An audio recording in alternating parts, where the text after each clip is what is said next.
Selamat siang semuanya. Pada kesempatan kali ini, saya akan membahas sebuah subtema pada mata kuliah Fisika Inti, yaitu tentang reaksi fisi dan reaksi fusi.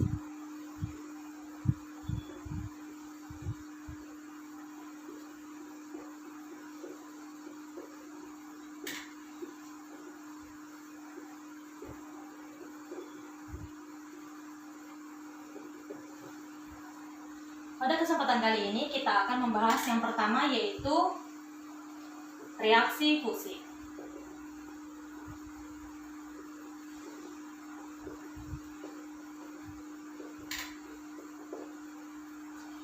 Reaksi fisi dapat didefinisikan secara sederhana dengan reaksi pembelahan. Jadi ketika kita mendengar reaksi fisi, maka tidak lain yaitu dengan reaksi pembelahan. Nah, sebagai contoh,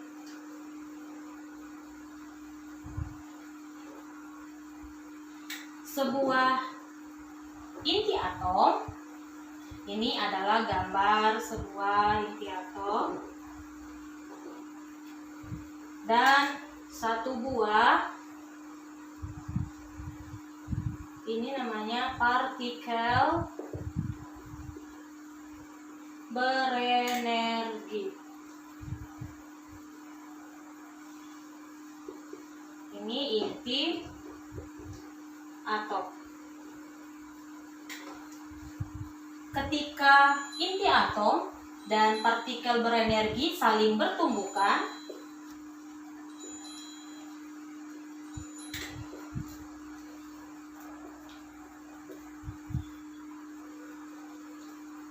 maka akan terbentuk dua inti atom. Jadi pada awalnya di sini kan adalah satu inti induk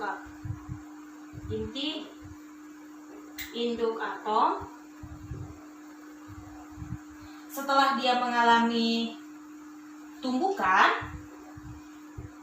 maka berubah menjadi dua inti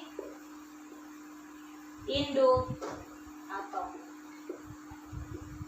Kira-kira seperti ini penjelasan secara singkat mengenai definisi dari reaksi fisi beserta contohnya. Selanjutnya adalah kita akan membahas tentang jenis dari reaksi fisi. Nah, reaksi fisi memiliki dua jenis. Yang pertama yaitu reaksi berantai tak terkendali, dan yang kedua adalah reaksi berantai terkendali. Nah, yang pertama kita akan bahas yaitu reaksi berantai tak terkendali. Nah, seumpamanya adalah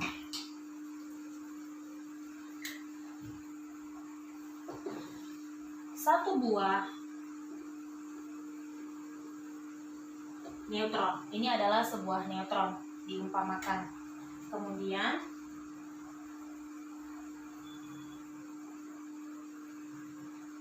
satu inti induk.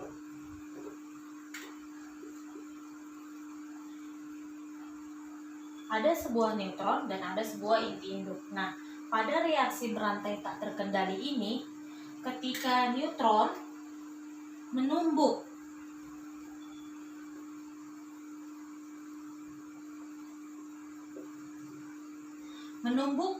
inti induk, maka menghasilkan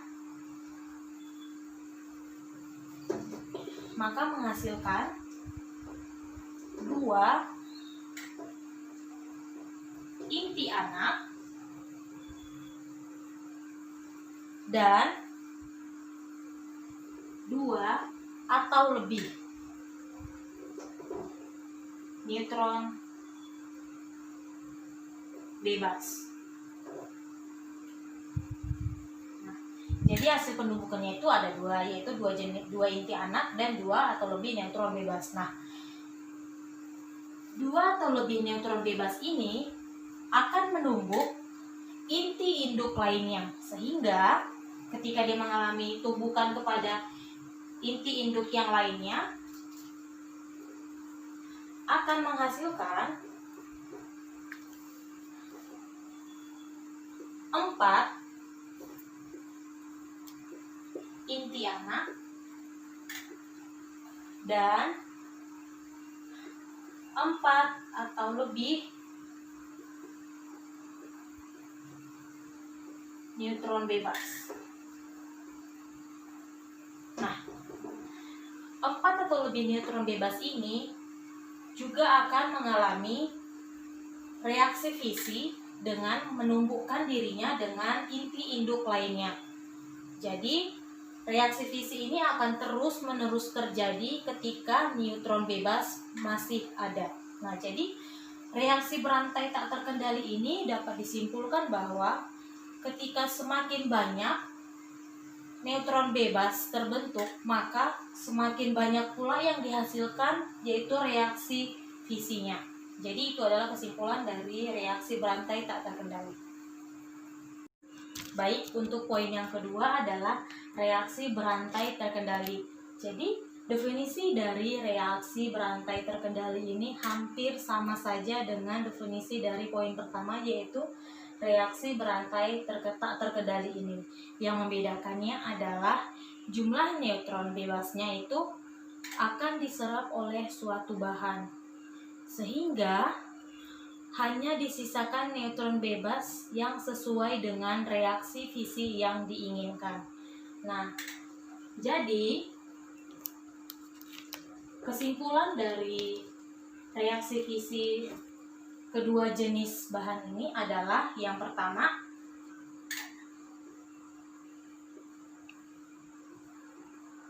ketika kita tinjau dari jumlah neutronnya, neutron bebasnya, untuk reaksi tak terkendali ini, neutron bebasnya itu tak terkendali.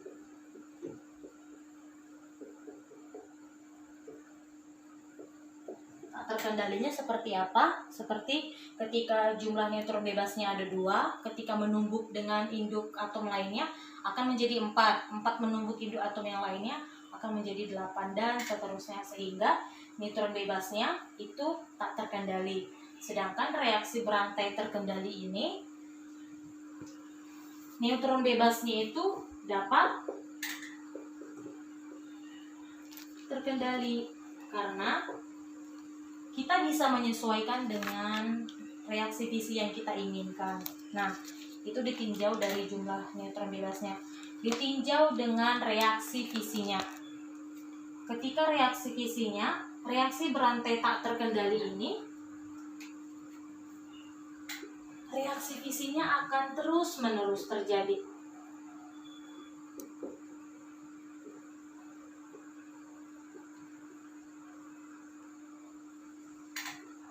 Nah, sedangkan reaksi berantai terkendali ini, reaksi fisinya yang terjadi akan terkendali.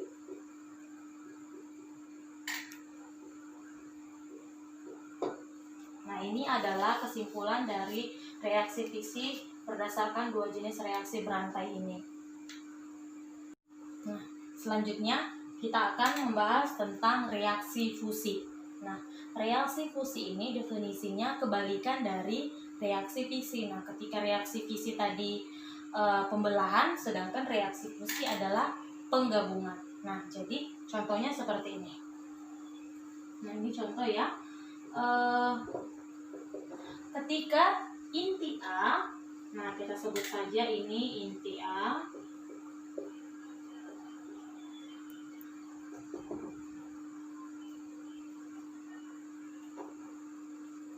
Kemudian ada inti B,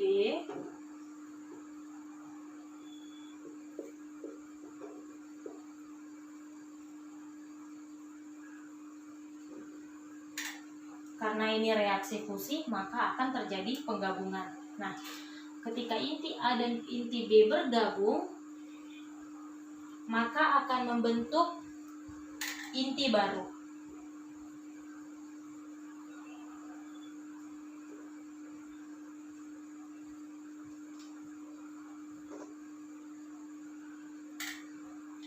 Nah, ini adalah inti yang penggabungan dari inti A dan inti B. Nah, pada gaya kolom,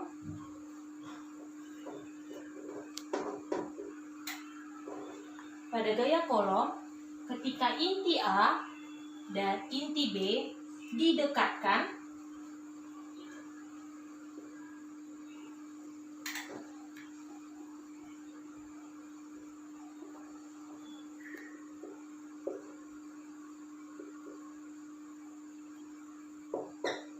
ketika inti A dan inti B didekatkan, maka akan terjadi tolak menolak.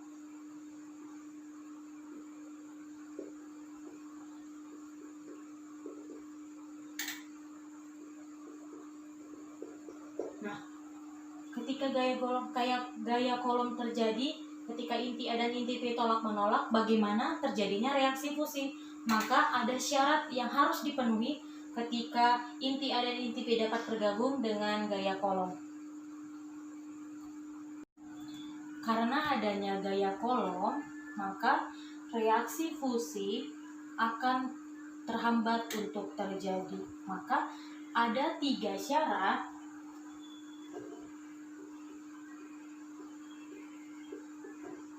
terjadinya reaksi fusi.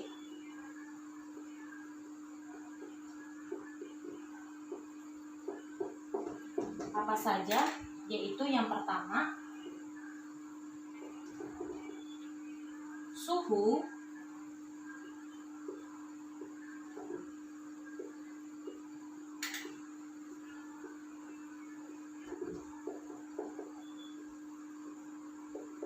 suhunya juga harus tinggi, sekitar 10 Kelvin. Mengapa harus 10 Kelvin? Karena pada titik 10 Kelvin, atom akan terionisasi menjadi plasma. Yang kedua, syaratnya adalah energi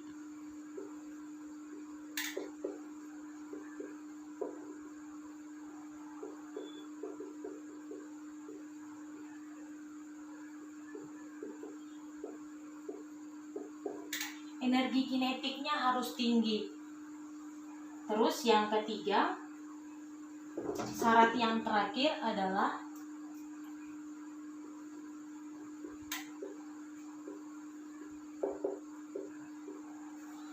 kelajuannya juga harus tinggi. Nah, ketika kelajuannya tinggi, maka inti atom A dan inti atom B